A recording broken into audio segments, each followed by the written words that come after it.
നിലമ്പൂരിൽ വാഹന പരിശോധനയ്ക്കിടെ ഷാഫി പറമ്പിൽ എംപിയും രാഹുൽ മാങ്കൂട്ടത്തിൽ എംഎൽഎയും ഉദ്യോഗസ്ഥരെ ഭീഷണിപ്പെടുത്തിയെന്ന പരാതിയിൽ തിരഞ്ഞെടുപ്പ് കമ്മീഷൻ ജില്ലാ കളക്ടറിൽ നിന്നും അടിയന്തര റിപ്പോർട്ട് തേടി. മുഖ്യ തിരഞ്ഞെടുപ്പ് ഓഫീസർ രത്തൻ ഗേൽഖറാണ് റിപ്പോർട്ട് തേടിയത്. കണ്ണൂർ സ്വദേശി എം ഹമീദ് കുട്ടി നൽകിയ പരാതിയിലാണ് തിരഞ്ഞെടുപ്പ് കമ്മീഷന്റെ നടപടി.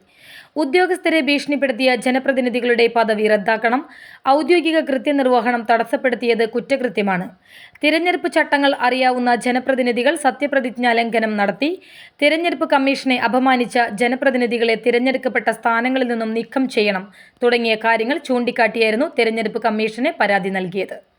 തിരഞ്ഞെടുപ്പിന്റെ ഭാഗമായി നിലമ്പൂരിൽ രാഹുൽ മാങ്കൂട്ടത്തിൽ എംഎൽഎയുടെയും ഷാഫി പറമ്പിൽ എംപിയുടെയും വാഹനങ്ങൾ പരിശോധിക്കുന്നതിന്റെ ദൃശ്യങ്ങൾ പുറത്തുവന്നിരുന്നു. ഷാഫിക്കും രാഹുലിനും പുറമെ youth league general secretary P K. ഫിറോസും വാഹനത്തിൽ ഉണ്ടായിരുന്നു. ഷാഫി പറമ്പിലായിരുന്നു വാഹനം ഓടിച്ചത്. നേതാക്കളോട് പുറത്തിറങ്ങാൻ ആവശ്യപ്പെട്ട ഉദ്യോഗസ്ഥർ വാഹനത്തിൽ ഉണ്ടായിരുന്ന പെട്ടി പുറത്തേക്കെടുക്കാൻ ആവശ്യപ്പെടുകയായിരുന്നു. ഇതിനിടെ ഷാഫി പറമ്പിലും രാഹുൽ മാങ്കൂട്ടത്തിലും ഉദ്യോഗസ്ഥരോട് കയർക്കുകയായിരുന്നു.